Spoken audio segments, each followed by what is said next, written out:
Bem-vindos ao episódio número 83 do Ações e Companhia. Comigo, Manuel Maurício. Estão, como sempre, os grandes Diogo Gonçalves e Gonçalo Garcia. Olá, pessoal. Como é que Olá, é? caríssimo. Tudo bem? Tudo em altas. Ontem encontramos mais uma vez, impecável. Fomos ao storytelling. Vocês gostaram ou nem por isso? Eu curtia, pá, apanhei. Eu já vos cheguei a meio, não é? Vocês é que assistiram àquilo tudo, portanto, falem mais vocês sobre isso. Eu gostei. Ahm, Boas histórias. Notei há pessoas que sabem contar histórias muito bem e há pessoas que não sabem contar as histórias tão bem, mas as histórias normalmente são muito interessantes. Portanto, o que me lembrou um bocadinho daquilo que tu disseste há uns tempos, Manuel, que às vezes é preciso esforçar-nos para perceber o que a outra pessoa está a dizer, mesmo quando ela não é assim muito, não fala de uma forma cativante. E isso aconteceu. A história que eu gostei mais, aliás, foi a primeira, e foi uma pessoa que não sabia contá-la muito bem, mas foi surreal a história dela. Na verdade, ela falava muito bem, só que falava um nova-iorquino, provavelmente, assim, muito rápido, e ela era muito rápido e ela não abria muita boca. Certo. Ok. Faltava alguma dicção e Yeah, alguma intuação. yeah, é verdade. Era um bocadinho monocórdica. Mas tu também fizeste o paralelismo em relação ao stand-up comedy e tinhas ido a um stand-up e tinhas gostado mais disto. Pá, eu consigo perceber porquê, meu. Apesar de nem sempre ser engraçado, as histórias realmente, em princípio, serem reais e Uhum, serem vivências e as pessoas estarem a contar sentem mesmo aquela história e quase estão ali a fazer uma terapia do grupo. Pá, uhum. eu acho que isso torna muito, muito mais rico. Mas ontem foi houve mais histórias sérias, normalmente são todas mais, ou há mais histórias cómicas, e ontem houve mais Exatamente. sérias. O tema de ontem foi a rejeição, o que puxa um bocadinho para a série, para ser mais sério, não é? É. Qual foi os outros temas que tenhas ido ver? Epá, muitas vezes vai bater ao sexo. Uma foi realmente sexo, outra foi. Eu não sei qual é que foi a outra. Já não sei, mas são todas assim à volta de relações e sexo e por aí fora. Pelo menos aquelas a que eu fui. Bom, eventos da semana, malta, o que é que temos? Eu acho que não vi nada esta semana, mas estão a acontecer coisas. A cripto aquilo está a espalhar-se por outras, mas não sei bem o quê. Alguém viu alguma coisa? está tudo a cair, meu. Ainda hoje a Binance também bloqueou algumas moedas. Está tudo a cair, meu. Esperemos que. Aliás, até o Charlie veio falar à televisão por causa disso. A Final, CNBC. finalmente, não é? Dizer que isto ia tudo por água abaixo, meu. Uma coisa que. Como é que foi a expressão dele? Uma coisa que faz miúdos de 18 anos ou 20 anos, quer dizer, o Sam deve ter 30 agora, não é? Que faz que miúdos de 18 anos tornarem-se bilionários rápido, obviamente que é algo que não faz sentido nenhum para a sociedade, não é? Uma coisa assim do género. É muita experiência acumulada, a ver muitas fraudes e muitas coisas. Por exemplo, vocês no outro dia comentaram que eles já tinham comentado, não sei se o Warren e o Charlie, que já tinham comentado especificamente exchanges, bolsas de cripto, que eram fraudes ou que eram esquemas e tal. E eu estava a pensar nisso. Claramente os gajos não são burros nenhuns, ou seja, quando eles dizem que não entendem tecnologia, até podem não entender os ins and outs, não é? Mas estão muito bem informados Hum. para referenciarem Eu acho, especificamente eu as acho que bolsas, é porque alguém porque eu sabia o que estava a passar, ou mais ou menos, ou tinha uma percepção de alguns excessos que estavam a passar eu muito acho que bem. houve sempre esse mito de que o Warren não percebe tecnologia. E eu acho que isso, desde cedo, imaginem, obviamente que ele hoje em dia é um velhadas e não anda aí nos TikToks ou não anda na vanguarda das questões tecnológicas. Mas já quando ele tinha 40 anos ou 50 anos, não é? Ele dizia que não investia em tecnologia e dizia que não percebia. E as pessoas, eu acho que desde então que associaram que ele não percebe nada de tecnologia. Mas o que ele quis dizer, e até há vários discursos dele a dizer, que ele não percebe tecnologia nem ninguém. No sentido de. ah, quando ele diz perceber, não é perceber, É é conseguir perceber estimar o futuro lá à exatamente, é frente. perceber economicamente qual é que será o futuro na próxima década, não é? De Uhum. empresas tecnológicas. Pá, e nesse aspecto ele tem razão, não é? A maior parte das empresas, sei lá, imagina, de software, Tipo tu Zoom. tu não consegues olhar para daqui a 10 anos tipo, e teres algum grau de certeza do que é que vai Uhum. acontecer ali. É muito Yeah. difícil em 90% delas. E é isso que ele diz que não percebe tecnologia, não é que não percebe da parte Sim, sim, técnica, né? sim. Ele E fez acho que meia-culpa por um grande erro, ele e o Charlie, por um grande erro de omissão em relação ao né, Google. A Porque Google. realmente perceberam o negócio, a Yeah. Gecko gastava muito dinheiro, ainda gasta muito dinheiro com publicidade no Google, e viu o quão eficiente era. Portanto, eles tinham acesso às unidades económicas do negócio, não é? A perceber o quão rentável aquilo era, ainda mais que não custava nada para lá do Google. E, pá, eles... acho que é o e principal erro de omissão assumido que eles têm. E é interessante que os dois últimos investimentos tecnológicos que eles têm, um deles não é de certeza do Warren, que é a Snowflake, ah, tem muito a ver também com a parte de seguros, que é um investimento que até foi feito, não nem é do TED, é do Todd, que o Todd é que está à frente O Todd é o da parte CEO da da, Gecko. exato, em que eles começaram a usar a Snowflake para Data Analytics e tudo que te permita, não é, veres os dados de uma maneira melhor que a concorrência, de alguma maneira, pá, torna-te, não é, é um moat para uma empresa da seguradora. E ele investiu na Snowflake pré-IPO ainda, tipo, que é uma coisa rara até para a Berkshire, porque ele também viu esses benefícios. E agora um investimento mais recente, que até se estima que tenha sido o próprio Warren a fazer, que é na TSMC, um, que também vem do facto de ele ter um grande conhecimento, na minha opinião, não é? Da Apple, que é a maior posição, e dele perceber um bocadinho da TSMC através da Apple, não é? Porque a Apple é o maior cliente da TSMC, não é? E aquela ligação, aquele monopólio ou oligopólio que a TSMC tem, ele consegue, através da Apple, perceber esses meandros portanto, é interessante que ele aprende muito. Estás a mute, Maurício. Então não. Alô? Yeah. É interessante que ele aprende muito de negócios através de outros negócios ou de clientes ou de fornecedores de outros negócios que eles têm. Mas atenção, às vezes esquecemos que o tipo, por mais que te diga, ou que nos diga que está no seu escritóriozinho a ler, deve ser das pessoas mais bem conectadas do mundo financeiro no mundo inteiro, não é? Tipo, anda há anos, há décadas nesta história. Por exemplo, esta história, voltando aqui um bocadinho, isto depois faz paralelismo para a TSMC, vai dar ao mesmo. Mas quando o gajo comenta, ele ou o Charlie, exatamente, especificamente, exchanges na cripto, que são esquemas ou que estão demasiado esticadas ou tal, tipo, ele anda a ter conversas sobre isto. Não, não sei Sim, exatamente com sim. quem, mas pega no telefone e liga ao Jamie Dimon, ou ao antigo Chairman da Fed, ou qualquer outra coisa. Tipo, portanto, ele está muito bem informado sobre tudo, não está só a ler relatórios e por acaso percebe que a TSMC é uma coisa boa. Tipo, é um gajo muito, muito bem conectado. Portanto, as fontes dele não serão só aquelas que Sim, nós temos, o obviamente. Lilu também investiu através da Micron, ele tem acesso à indústria, não é? Aliás, ele vai acumulando informação com todas elas, mas nós vemos muito isto, acho eu, nos negócios. Bem, eles são coisas muito específicas, tipo Coca-Cola, não é? E aí a visão é diferente. Ou então ele acaba por investir em muitas empresas que ele se apercebe por outros negócios onde ele está. Por exemplo, a Moody's também foi um exemplo concreto, que era ele próprio veio dizer, pá, eu não quero nada ter que pagar a estes gajos, mas sou obrigado a pagar a estes gajos todos os anos uma pipa de massa para ter um grade, não é, da empresa, porque senão só não pode emitir crédito ou ir buscar obrigações ou não sei o quê. Então todos os anos nós somos obrigados a gastar uma pipa de massa nestes gajos. E como nós, toda a gente. Portanto, Sim, ele vê esses investimentos porque sente na pele das operações, dos negócios, que aquilo são mesmo boas empresas. Um, e nisso, ser um operacional torna-te aquela mítica frase do és o melhor investidor se fores um empresário, não é? E és o melhor empresário se fores um investidor. E mais coisas desta semana, além do meltdown da cripto, A cripto tem sido assim o maior.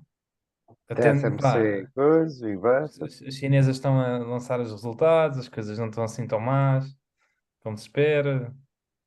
Ahm, Então, houve, houve a meeting agora também do G20, não sei se viram, não sei se, pronto, não sei se viram um vídeo do Xi Jinping a dar na cabeça Já, outro ao Trudeau, né? A dizer que as conversas que eles têm não é para serem logo conversadas com os jornais.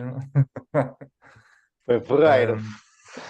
Eu não percebo nada do que ele está a dizer, mas nota-se claramente que ele está irritado quase um desprezo, que é uma atitude que até é estranha do Xi Jinping, né? Porque ele normalmente é muito cordial, muito humilde, os chineses são muito assim de protocolos e cordialidade, e nota-se ali claramente que ele está com uma cara de desprezo. É, Um, é parece que tinha complicado. razões para isso. Bom, e se nos lembrar, ou se lembrarem de mais notícias da semana, mandem vir. Vamos aos temas. Qual é o teu tema, Diogo Gonçalves? Eu venho falar na banca europeia como uma oportunidade de investimento. Ok, boa. E o teu tema, Gonçalo Garcia? Eu venho falar sobre o- um problema que parece que não é um problema à primeira vista, mas é basicamente depois de enriquecer, o que fazer para não perder o dinheiro. E pegando aqui de uma história de um tipo que vendeu a sua startup e de repente viu-se com muito dinheiro e a principal preocupação dele passou a ser como manter-me rico. Essa é uma boa perspectiva. E eu trago um artigo sobre como ser great. Querem ajudar-me com esta tradução? Como é que traduzimos para português? How to be great. Não é grande, não é? Não é ótimo, não é. Eu acho que o título, né, a noção do artigo é como seres o teu melhor, não é? Ou Uhum, como atingires o teu potencial, e depois até no fim do artigo é sendo simplesmente bom uhum, constantemente. é. Quem é que quer ir primeiro? Vai tu hoje, mano. Estamos Não sei se estás uma só. cheios de energia. Gonçalo, queres ir tu ou vou eu? Diz lá. Vai tu, vai tu. Eu fui ontem, fui a semana passada, portanto, podes ir tu hoje. Até parece que andamos a gravar isto assim tudo de seguida e depois fingimos que é semana a semana, Gonçalo. Mas como gravámos no domingo, desta vez passou muito pouco tempo. É. Bom, o título, como o Diogo estava ali a comentar, o título do artigo é How to be Great, como ser grande, como ter sucesso, como se não é grande, falta uma palavra. Ser apenas bom repetidamente. E o artigo até é um bocadinho comprido, e ele divide aqui em subtópicos. Começa por dizer que a grandeza, isto podemos fazer o paralelismo, se conseguirem ou se quiserem fazer paralelismo para o mundo do investimento, depois façam-no, por favor, interrompam-me assim que quiserem. Mas não é, este artigo não é exclusivamente sobre ações ou sobre investimento, é sobre vida no geral. A grandeza, neste caso greatness, não o sucesso, vou chamar sucesso, não tenho certeza se é assim muito accurate ou não, vamos embora. O sucesso não é instantâneo, é merecido, e não existe num ponto no tempo, mas sim num período de tempo. Se for apenas num ponto de tempo, pode ser apenas sorte. Ser grande não é melhor, não é ser melhor do que o outro, é ser dependable e disciplinado, ok? Em cada mês, eu não sei bem de quando é que é este artigo, 1000 pessoas googlam como ser great, ok? Andam à procura, obviamente, de segredos e de atalhos, que na maioria das vezes não existe. E o autor argumenta que o que leva ao sucesso é nada mais, nada menos do que o trabalho duro. Um velho e bom trabalho duro. Ele faz um aviso. Ele pede aos leitores para considerar se o sucesso é um reflexo de esforço não instantâneo e merecido. Perguntem-se se é isso que querem para a vossa vida. Ou seja, se querem passar os vossos dias, semanas, meses e anos a subir uma montanha para atingir o sucesso, seja ele qual for, seja profissional, pessoal, familiar, whatever. A vossa definição de sucesso, ponham-na lá e precisam de trabalhar dia após dia, semana após semana, para chegar lá.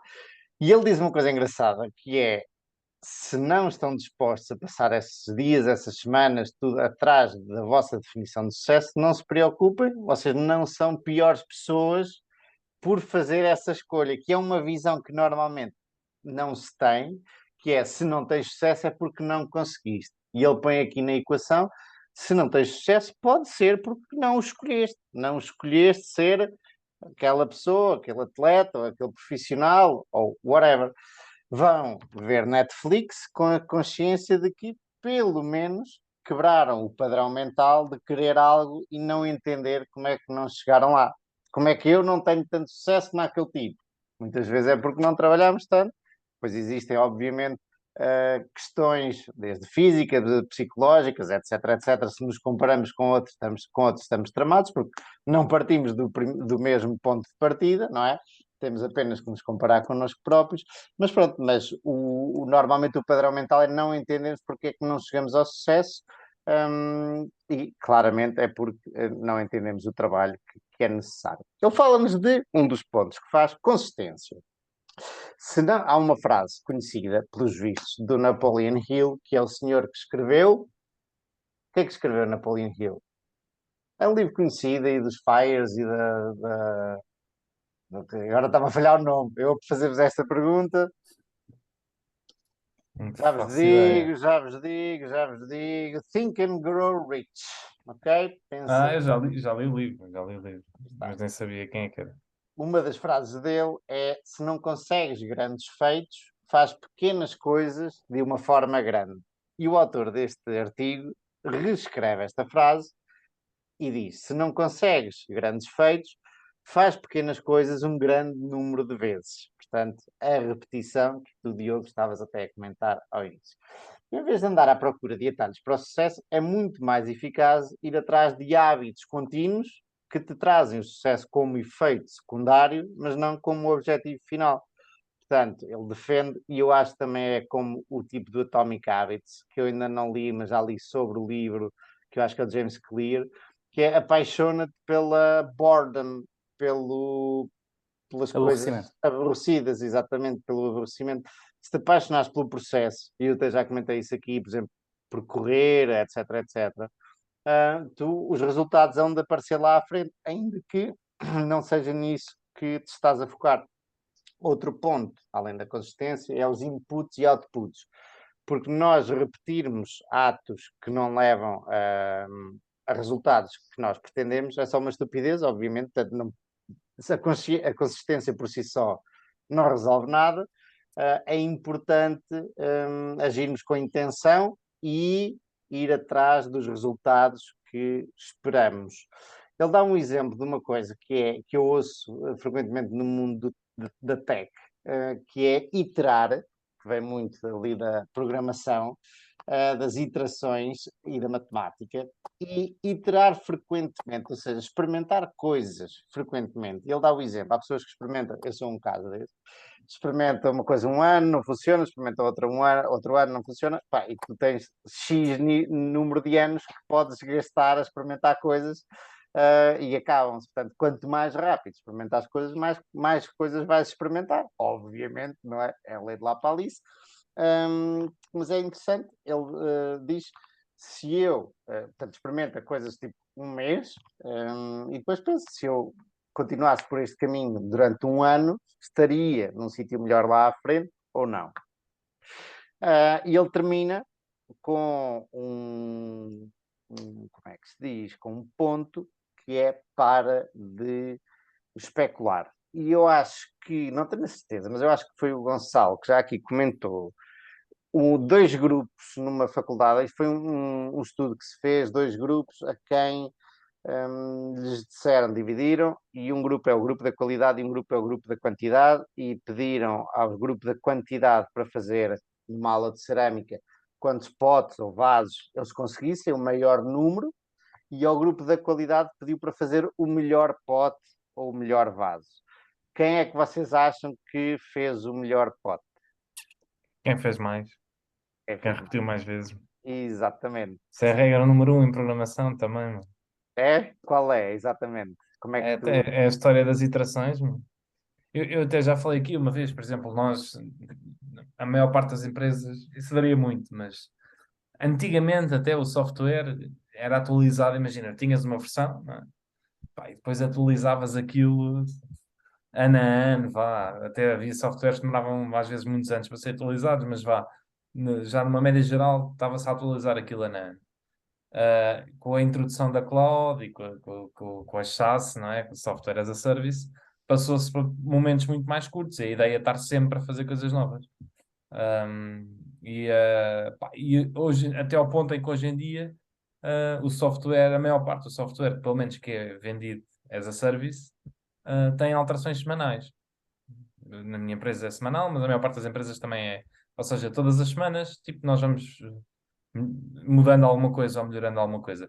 Eu lembro que a certa altura no Facebook, o Marco ainda quis ir mais longe nisso, eu acho que até já falei aqui, se não Era falei todos aqui, os falei com dias, não vocês, era? Falaste. de fazer push diários, ou seja, o código era alterado diariamente. Uhum. Porquê? Porque quanto mais, ao mudares diariamente, estavas a iterar mais vezes, estavas a descobrir mais erros, estavas a ver mais coisas e a coisa era ainda mais veloz. Mas acho que pá, isso depois também tem que haver um balanço entre velocidade e qualidade, não é? É. Mas a ideia em programação passou a ser muito essa, que é, pá, vamos fazer muitas combinações, Uhum. vamos estar continuamente a mudar, faz muito também, principalmente quando tens muitos clientes, tipo, e as empresas como a Google e Facebook, etc., que é testar milhares de coisas, não é?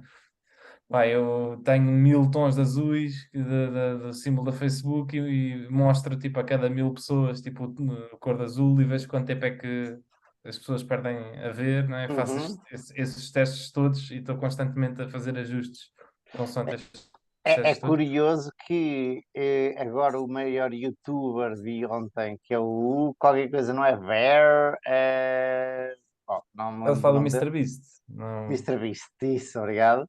No outro dia vi o Mister Beast, acho eu no Lex Friedman, não tenho a certeza, mas no podcast. E ele estava a dizer que quando começou a ser youtuber, e ele passou agora o PewDiePie, quando começou a ser youtuber, ele encontrou uns tipos, acho eu, no Reddit ou numa rede social, que eram freaks da coisa, como ele, pai, três ou quatro, e começaram, não estavam no mesmo sítio geográfico, estavam online, e começaram a tentar descodificar como ser o melhor youtuber. E tornaram-se mesmo freaks de manhã à noite, era tudo o que faziam sempre à conversa, e viam desde as cores dos thumbnails, ao tamanho da letra, à fonte da letra, se cores vermelhas ou avermelhadas tinham mais visualizações ou menos visualizações, pá, e levavam a coisa a um extremo tão grande que ele disse, pá, eu estava a começar e tornámos-nos freaks disto e agora é o maior youtuber do mundo. Portanto, é engraçado como é que esta obsessão, logo de início, o levou a tornar-se o melhor, e é mais ou menos o que diz Diogo, só que de uma forma perfeitamente manual. O gajo não tinha nenhum script para o ajudar nisto, não é? Tudo feito à unha e com esforço dele. E imaginem, os escritores, muita gente diz, o gajo do Nick McGooley está sempre a dizer tipo, que o truque, e o Morgan Housel, o truque é escrever todos os dias, meu. Tipo, não é tipo estares a pensar Dizia em do fazer aquilo, Seinfeld. Yeah. em fazer aquilo perfeito. É, pá, todos os dias, 20 minutos, meia hora, escreve. Não interessa o que é que sai. Escreve todos os dias qualquer coisa. Pá, e aquilo ao fim de milhares de dias, não é? Naturalmente tu vais progredindo, não precisas estar logo a fazer uma coisa sempre perfeita. Não é Isso, sempre naturalmente. Ou tu, por exemplo, este gajo, YouTube, há muitos YouTubers que todos os dias gravam e não são os melhores. Tipo, também tens que ir à procura de como te tornar melhor e estar sempre a tentar ficar melhor. tens sempre de ir mudando qualquer coisa até chegar lá, não é? Fazendo o paralelismo com o mundo financeiro, eu acho que Boa. nessas coisas, isso corre muito bem porque o feedback é muito rápido. Tu metes Uhum. um vídeo no YouTube e vês logo as visualizações. Se aquilo não se tornar viral nos primeiros dias, meses, vá que seja, Yeah. significa que não correu muito bem, já não vai acontecer nada. Nós no investimento podemos fazer trades todos os dias e Sim, sim, não funciona. Não é, podes iterar nos não, investimentos. não podes iterar tão facilmente. E pior do que isso, o feedback loop é muito, muito longo. Uhum. Mas daí podes fazer algum paralelismo com habitua-te ao aborrecimento Hum, e aprende padrões de outros que já o fizeram, não é? E copia e adapta-os para a tua personalidade, mas habitua-te ao aborrecimento e não penses tanto no resultado, no output, pensa no processo e diverte é com o isso. É. processo. Um, É mais focar na melhoria contínua, independentemente dos resultados, não é? É uma pena que não possas usar os resultados de curto prazo como feedback, uhum. não é? Mas eventualmente vais ter um track record e se viveres tanto como o Buffett, até poderá ser 80 anos de track record e aí sim já dá um bom efeito de feedback. Uhum. E pronto, e este senhor acaba com uma conclusão: para ser grande, pensa primeiro como posso eu ser bom, ele diz na vida, mas tanto faz ser na vida como noutra coisa qualquer, ou até como posso eu ser decente. E o facto de seres bom ou decente de uma forma consistente, eventualmente vai-te tornar no outlier, porque muita gente não consegue ser consistente, mesmo simplesmente a ser decente, e se fores consistente nisto, Hum. has de chegar Eu, à isso- greatness, ao eu digo, sucesso. eu digo isso e vejo isso, por exemplo, noutros campos que não têm nada a ver com investimentos, mas, por exemplo, em dietas. Aquele pessoal, meu, que toda a gente conhece, aquela pessoa que está sempre em dietas. Há uma fase em que come, está tudo, e depois acha-se que está gordo, e depois diz assim, agora Espera vou que eu, fazer eu uma sou dieta. esse, eu sou esse. Eu Só não que estou depois, sempre, mas estou sempre a ir para cima e para baixo. é uma dieta tipo meio radical, e depois tu dizes, mas tu nunca vais aguentar isso. Portanto, mais tarde ou mais cedo, não é? Tu vais voltar tipo ao teu estado natural, não é? E essa dieta não fez sentido.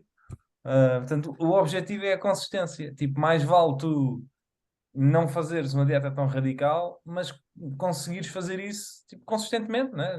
A Uhum. tua vida toda. Do que estar ali, agora como tudo, agora sou dieta extrema, agora volto a comer, porque isso depois vais sempre voltar ao mesmo.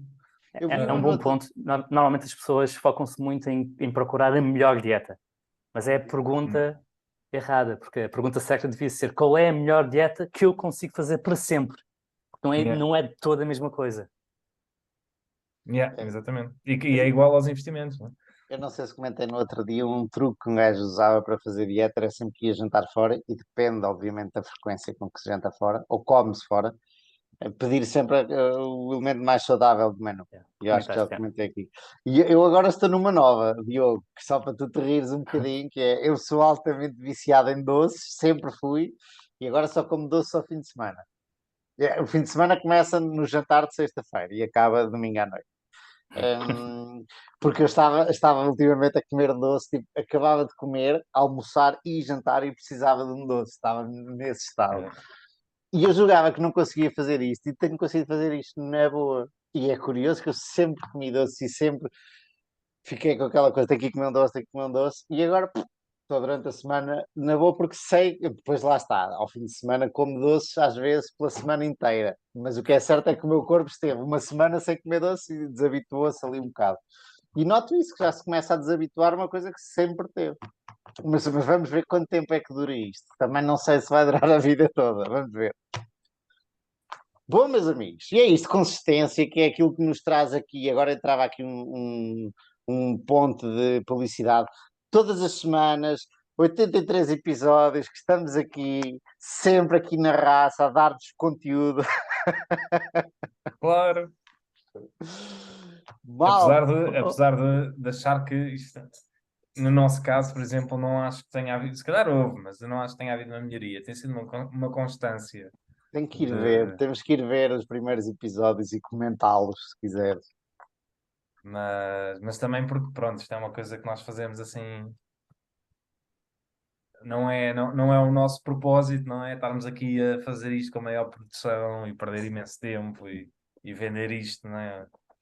Ou tentar ganhar visualizações ou coisas do género. O objetivo é entreter-nos e Mas, entreter quem quer, quem mas gosta. é uma boa questão. Eu não sei se melhorámos ao longo dos episódios, não. Provavelmente algo devemos ter melhorado.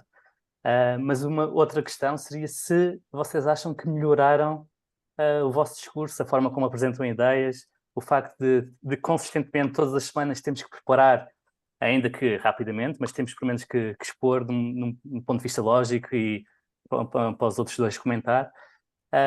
Epá, eu acho que pelo menos a mim ajudou-me profundamente. Eu acho que sou melhor a apresentar do que era há um ano e meio, mas gostava de saber a vossa opinião. Eu concordo em absoluto contigo. Um tipo perde. Depois, a certa altura, como já vos disse, ando no Toastmasters, que é um clube para treinar, para praticar falar em público, portanto já não sei muito bem de onde é que vem o quê, não é? Ou qual é o benefício de cada um deles, não é? De misturas. Mas, primeiro de tudo, aquele medo de aparecer, seja online, seja em público, e claramente isto é diferente de estarmos aqui só os três, de estarmos a falar em público, claramente. Mas mesmo assim, por exemplo, uma reunião em Zoom, e mesmo falar em público, isto traz-nos, acaba ou reduz brutalmente aquele medo de como é uma coisa infrequente ou pouco frequente, agora é uma coisa frequente, já estou completamente à vontade para falar em qualquer sítio, quase. Sim, não falamos em público, mas temos uma exposição que pode ser pública, não é? Uhum. Yeah, Eu exatamente. também. Desculpa, Diogo, porque sabemos que isto vai estar a ser ouvido por um É, público. Portanto, não é só uma conversa dos três, é uma conversa dos três com a consciência de que existe um público a ouvir-nos, por isso existe esse cuidado da nossa parte em organizar um discurso de uma maneira clara. Portanto, sim, concordo contigo.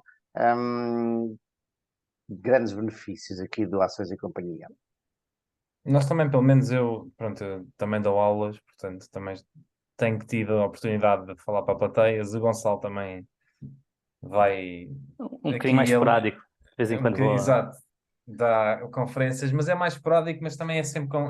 Porque imagina, o grande problema de dar aulas muitas vezes, em termos de falar para plateias, não é? Normalmente é os primeiros dias que tu não conheces as pessoas, não é? Porque depois também já conheces. Já é um falar em público, mas que já é diferente, não é? É como se já estivesse a falar para pessoas conhecidas. O esporádico tem sempre aquela questão de é sempre uma plateia diferente, não é? Pode haver uma pessoa ou outra pontual, mas estás sempre a falar de pessoas diferentes. Um, mas sim, consistência em falar em público é importante. Eu vou-vos dar, no outro dia, há vários clubes de Toastmasters em Portugal e em Lisboa, há vários. E há um dos membros, que é o Isidro, foi ao Campeonato Mundial. Isso aquilo depois há campeonatos. Nos Estados Unidos é uma grande cena, ser campeão nacional ou mundial de Toastmasters. E uma pessoa fica logo com a vida feita, porque a partir daí é convidado para falar em tudo e mais um par de botas, em eventos de empresas, em eventos de caridade, uma quantidade de coisas. E as pessoas têm coaches e treinadores que são antigos competidores e tal. E o Isidro foi ao Mundial, ganhou o português, o ibérico, o europeu, por aí fora. E ele estava a dizer: eu ando nisto há anos e continuo a vir todas as semanas, porque é uma coisa que se treina e se não treinas, obviamente que te tornas melhor é um bocadinho como andar de bicicleta, has de saber andar sempre de bicicleta e falar em público, mas é uma coisa que se treina e que se não treinarmos, depois vamos perdendo as capacidades. É um bocadinho assim na música também, não é? Os melhores pianistas não podem passar, se passarem mais do que um dia, já começam a sentir que a memória muscular vai um bocadinho ao lado. Não é? E o Diogo tem um piano em casa e nós insistimos para ele tocar e ele, pois, não me arrisco. Que estava Não, não, não. desafinado e Mas, tudo. mas eu já não sou pianista.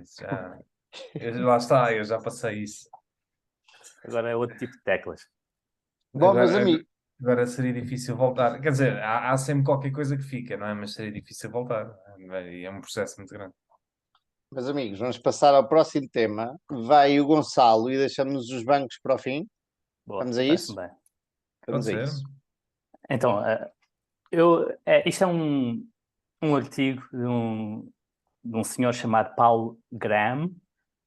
Ele era um programador e fundou uma startup juntamente com outros colegas e vendeu-a à Yahoo em 1998, portanto, 2 anos antes da dot-com bubble, ou pelo menos da dot-com bubble explodir.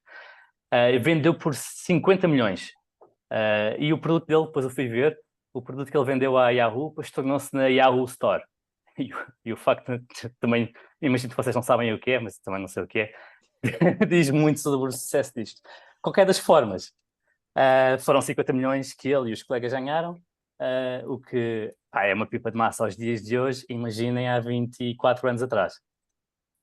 Portanto, ele de repente ganhou muito dinheiro e teve que pensar em algo que nunca tinha pensado antes. Como não perder o dinheiro?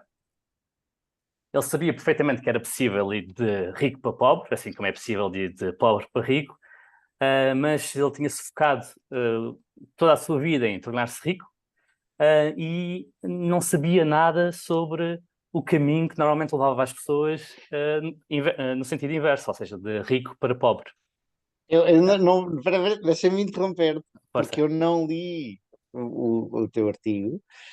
E aqui a minha cabeça, e não preciso de me responder agora, podemos discutir no fim, mas antes de eu ouvir, eu quero dizer, para mim é muito fácil de ser rico e como permanecer rico. Epá, é fazer, pôr dinheiro em duas ou três coisas que não têm muito risco e manter. Também depende de quão rico tu és, obviamente. Mas se fores muito rico, eu acho que é fácil não chegar a pobre. O que é não ter risco? Opa, tem risco Exato. tudo, mas tu depois indexas com dois ou três índices e depois um bocadinho, se calhar, mais em imobiliário, um sítio porreiro. Opa, e à partida, tu não vais fazer asneira para o resto da vida, digo eu. Ou depois numa Berkshire, que é uma fortaleza, acho que não é assim tão difícil, sabes? Mas vamos continuar a ouvir e depois discutimos a ver Mas se esse esta ponto é opinião. importante, porque eles venderam por 50 milhões. Pá, eu não sei quantos é que eram, mas imaginamos que eram 10, dava 5 milhões a cada. Se já vais com ideias de comprar imobiliário num sítio bom, pá, já vais aumentar o risco de poder correr mal. E imaginamos que Não, correr mal para rendas. Nem sequer estava a pensar em vendê-lo mais tarde. Tipo, é para te manteres rico, nem sequer pensas em vender. mas podes escolher um sítio tipo Detroit, que de repente. É verdade, é verdade. Diversificação. É É, verdade, é preciso diversificar. mas se fores logo para o real estate, no montante, que não é, pá, isto não são bilhões, pá, para Uhum. comprar algum real estate já implica alguma concentração. Mas sim, mas é exatamente, ele pensou nisto. Ele, para já, tens conhecimentos financeiros que ele provavelmente não teria na altura. Não é? A diversificação é um bom ponto. Um, e o que ele focou-se no. O que ele se focou, na verdade, foi em procurar como é que as pessoas normalmente perdiam o dinheiro que tinham. Mas se nós perguntamos, por exemplo, se perguntamos a uma criança como é que as pessoas perdem dinheiro, normalmente as crianças acham que é por gastos. Gastou demasiado dinheiro, não é? Aliás, há alguns exemplos assim, mas são relativamente raros. Eu lembro pelo menos do Johnny Depp, que conseguiu estourar 500 milhões em gastos. Mas isto é relativamente Como- raro. A maior parte das pessoas que é rica e deixa de ser é por fazer maus investimentos. É por comprar NFT, o primeiro Twitter NFT por 5 bilhões, e agora aquilo vale zero, não é? E foram 5 milhões, desculpa, isso foram 5 milhões à vida, não é? É muito fácil, não é? Yeah. Fazeres uma parvoíce dessas. Quando tens muito dinheiro, achas, 5 milhões, isto não é nada, e cais numa coisa dessas. Alguém comprou, por exemplo, eu dou muitos estes exemplos, alguém efetivamente perdeu 5 milhões a comprar do primeiro Twitter, o primeiro tweet NFT, desculpa, que hoje em dia acho que está avaliado a $30. Ok? Portanto, não é brincadeira. E é curioso, portanto, às vezes, porque normalmente as pessoas pensarem que é um investimento, acabam por gastar uma fortuna sem perceber-se. Não é? Quando fica muito difícil gastar este dinheiro em gastos pessoais, sem tu notares. Não é? Se tu fazes umas férias, por muito luxuosas que sejam, e gastas 20 mil euros numas férias, vai ser uau, poça, isto realmente, não posso continuar assim. Agora, se gastas 20 mil euros num trade de um derivado porque te apeteceu shortar o mercado, porque tinhas aquela sensação, não, isto não, isto vai fazer aqui um bottom tick e não sei o quê, ou É, é head and curioso, shoulders. é curioso dizer isso, porque a mim, e já perdi várias vezes no papel, 5 mil euros numa ação. E isso não me custa tanto como gastar 5 mil euros, por exemplo, numas férias. Yeah, Estás a ver? exatamente. Será porque acho que vai subir, não sei, mas Não, mas é exatamente isso.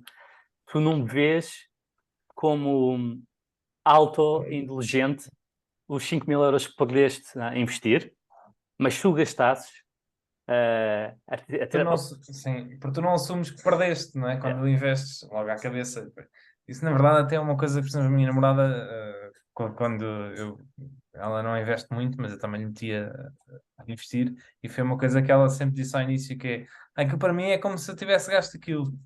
Aquilo para mim é como se fosse uma despesa e não olho mais para aquilo. Pá, e é muito engraçado, porque nós não, eu pelo menos não, se eu pensasse assim, não é? Quer dizer, todos os meus últimos anos de vida a não gastar nada e a poupar, é como se eu tivesse gasto e como se não tivesse dinheiro, não é? É um pensamento difícil de ter, não é?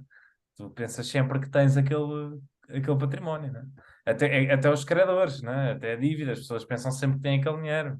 Mesmo que a outra pessoa, até ao dia em que a outra pessoa diga que não consegue pagar, aquilo, tu achas que aquilo está lá. Não é? Tu nunca vês isso não é? Como uma despesa, não é uma despesa. Não é? O mindset é diferente. Exatamente. Para a grande maioria das pessoas, gastar dinheiro em luxo dispara um alarme que fazer investimentos não dispara. Né? Portanto, quando estamos a investir, estamos a passar de um ativo para o outro, ou cash para ações, ou para algo mais arriscado, ou para NFTs, ou afins. E, e, e é também por isso que, imagina, quando algumas empresas tendem a vender artigos de muito luxo, muito caros, também o fazem um branding como se fosse investimento. Um Patek Philippe, um relógio que custa 100.000 euros, é um investimento. Um Rolex pode ser um investimento.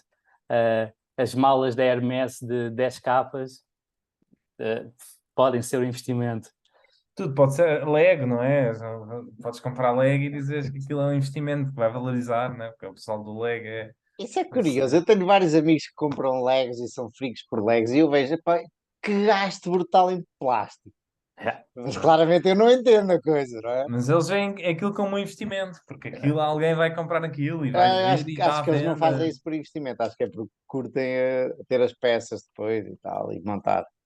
Acho que não pensam Não, como não, investimento. também, mas consegues vender aquilo, pelo menos depende de algumas coleções, consegues vender aquilo e valorizam com o tempo. E é um bocado como obras de arte, não é? as obras de Agora, arte é um ótimo exemplo. Não? Dificilmente conseguirias dar 1 milhão, 2 milhões por um quadro se não tivesse o branding de investimento.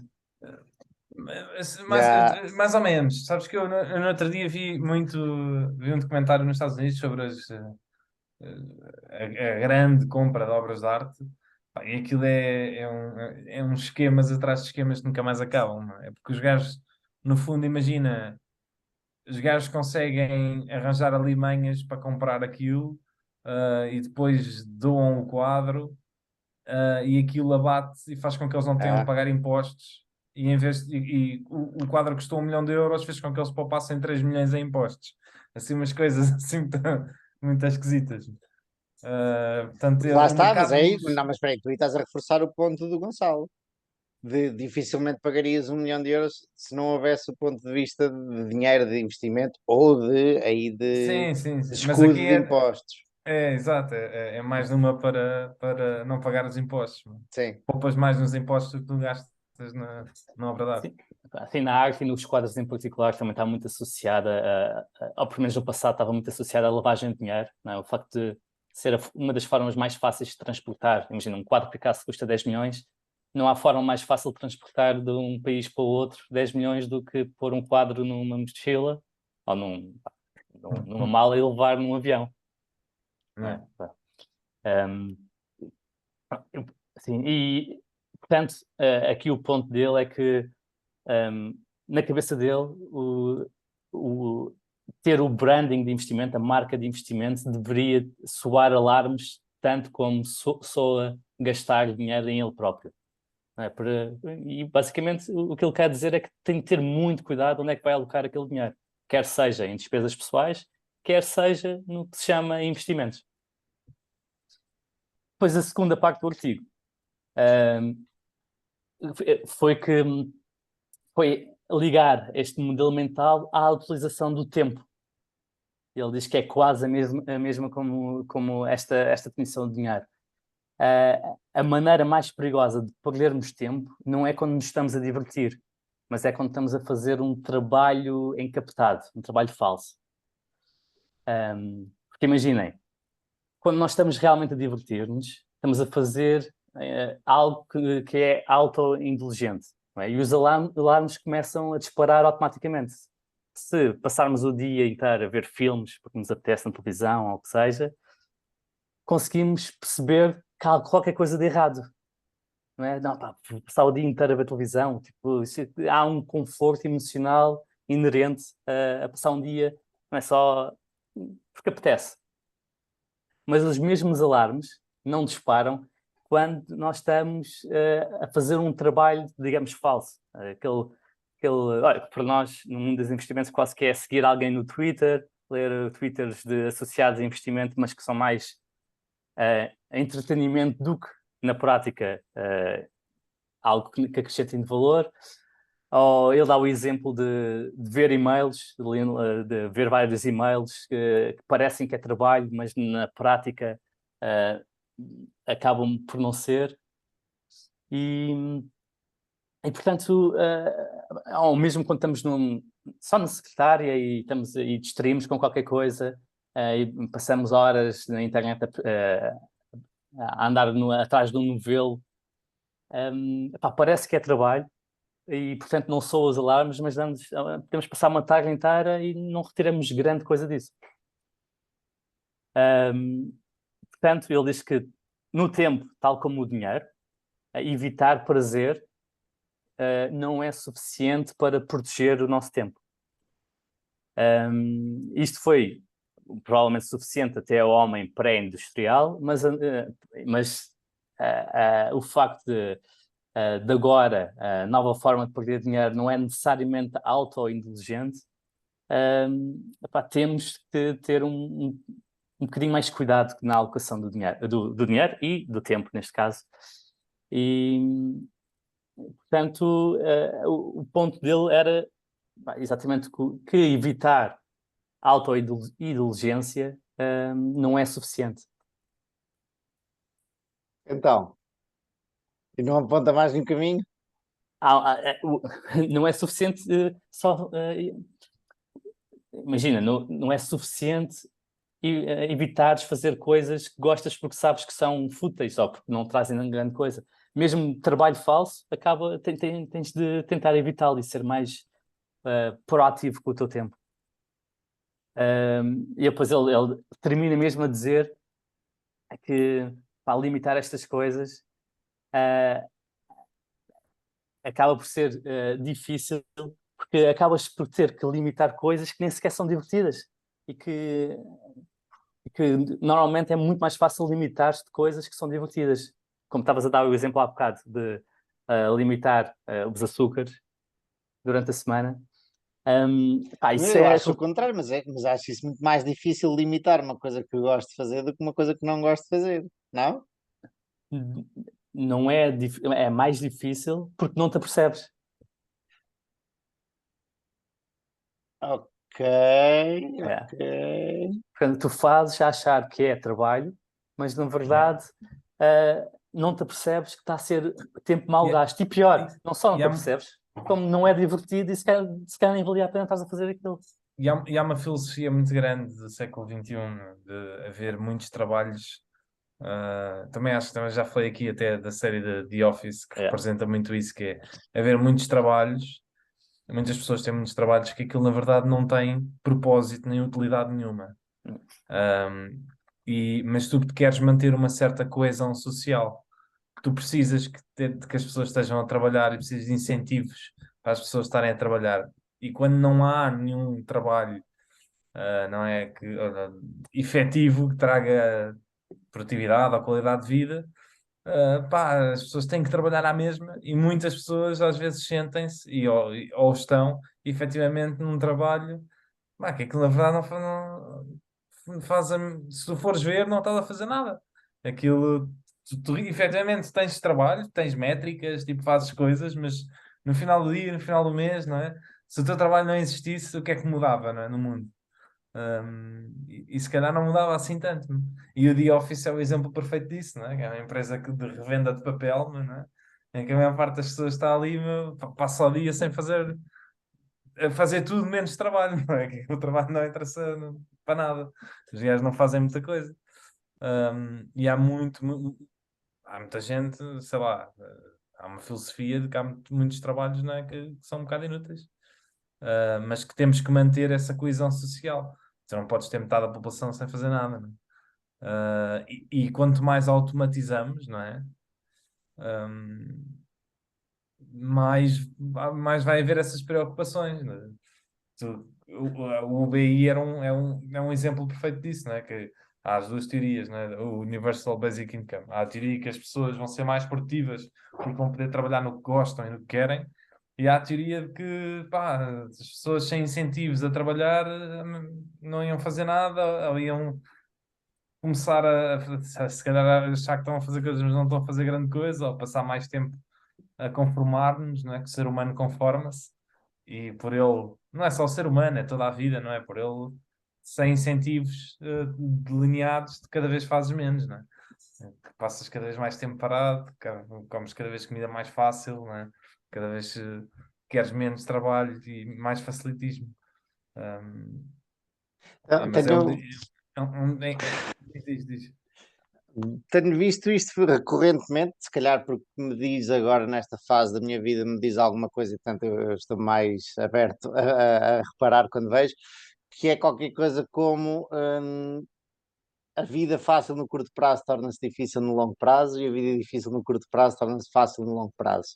Ou seja, se tu te deitares no sofá, te sentares no sofá, em vez de estares a fazer aquilo que querias fazer, o que achavas que traçaste como objetivo e tal, agora é uma coisa boa, sentaste no sofá, dá-te este gozo de curto prazo, mas vais falhar os teus objetivos de longo prazo e vice-versa. E isto, para bater aí com o teu tema,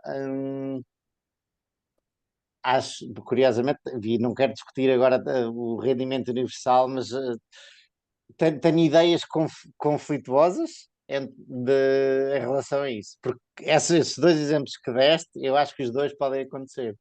As pessoas realmente libertam-se para ir procurar aquilo que querem ir fazer, mas muitas outras, ou as mesmas noutras alturas da vida, podem se acomodar e como não existe a necessidade de acordar de manhã para ir trabalhar para pôr comida na mesa, ou para fazer férias, ou para o que quer que seja, acomodam-se. Portanto, engraçado esse tema. Mas há muito isso, e há muito essa história agora do Covid e nos Estados Unidos, falou-se muito disso, de tu queres uma sociedade, e dos jovens, não é? De terem, porque há uma vertente que há muito nos Estados Unidos e muito na China, nem se fala tanto disso na Europa, com nomes diferentes. Nos Estados Unidos é The Great Resignation, não sei se já viram falar desse conceito. E na China também tem um termo, pá, que basicamente é da malta jovem que não quer fazer nada, não quer trabalhar, ou quer fazer os mínimos. Vai para ali, o que é que eu tenho que fazer os mínimos, tenho que fazer isto, pronto. E não se dá ao trabalho, não tem interesse por aquilo e não quer fazer nada. E nos Estados Unidos era o Great Resignation, que as pessoas, pronto, houve muita poupança, houve muito dinheiro e as pessoas estavam-se todas a despedir dos trabalhos e muitas delas a ir fazer outras coisas. Um, e o Charlie até comenta isso uma vez, mas isto é um conceito interessante, que é, tu não queres se tu estiveres a pensar numa sociedade, não é? Tu não queres uma sociedade onde a tua faixa etária mais jovem, onde a tua malta jovem não está a trabalhar ou não quer trabalhar, não, porque é essa faixa quando eu digo mais jovem, não é? Pá, sei lá, dos 20 aos 40, hoje em dia a juventude é um bocado estranho dizer o que é jovem ou não é jovem. Mas o pessoal que tem iniciativa, que tem novas ideias, não é? Que ainda tem capacidade de mudar, tipo, de ideias e de querer que as coisas sejam diferentes, mas tu queres que essas pessoas estejam empenhadas a trabalhar para a sociedade. Se a maior parte dessas pessoas não está a fazer nada, tipo, isso é o declínio civilizacional, não é? Sim, do ponto de vista económico, sim, sim. Porque existirá outros pontos de vista. Eu não vejo agora realmente nenhum bom, mas de certeza que existem outros pontos de vista. Tem mais tempo para estar com amigos, tem mais tempo para amar.